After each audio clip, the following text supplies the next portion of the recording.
Today we're going to talk about two important subjects, knowledge and love. I'm going to read to you from 1 Corinthians chapter 8, verses 1 and 2.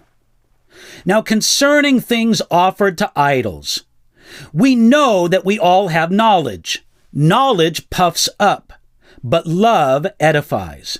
And if anyone thinks that he knows anything, he knows nothing, yet as he ought to know.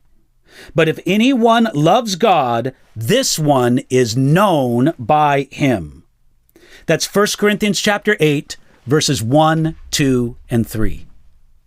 Now, having dealt with their questions about marriage and singleness, Paul then addressed the questions that the Corinthian Christians had regarding eating meat that had been sacrificed to idols.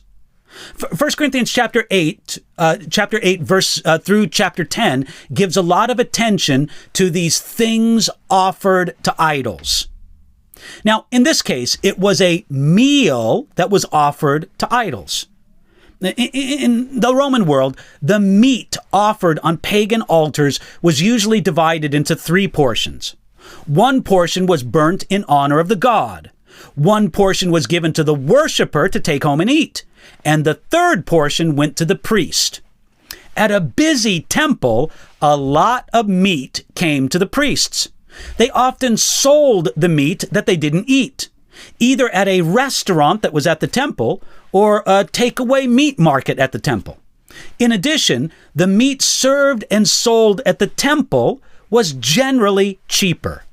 Well, then, as well as today, people loved a bargain, including Christians. The whole issue of buying, eating, and serving meat that was offered to idols raised many questions for the Corinthian Christians. As a Christian, can I eat at the restaurant at a pagan temple? As a Christian, can I purchase and eat meat purchased at the temple meat market? As a Christian, if I am served meat as a guest at someone's home, should I ask them if it came from the pagan temple before I eat it? These were sometimes complicated and controversial subjects among the Christians in Corinth. While most of us don't deal directly with the issue of meat sacrificed to idols, there are many places where the practices and thinking of the world around us make a challenge for believers.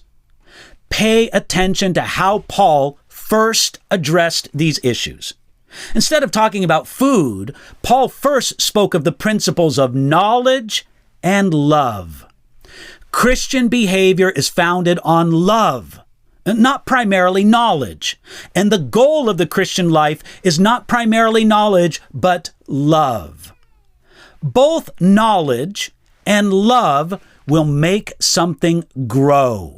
In the way Paul meant it here, knowledge often leads to swelling pride. Love often leads to growing in grace and in the likeness of Jesus. The difference between the puffing up that knowledge does and the edifies or building up that love does, that difference is striking. It's the difference between a bubble and a building. Some Christians grow, others just swell. Here is a great starting point for controversial subjects, those that relate to Christian holiness. Recognize that when it comes to getting along in God's family, love is more important than knowledge. The love them all honors God more than the know-it-all, especially when we mean real love, not merely unoffensive niceness.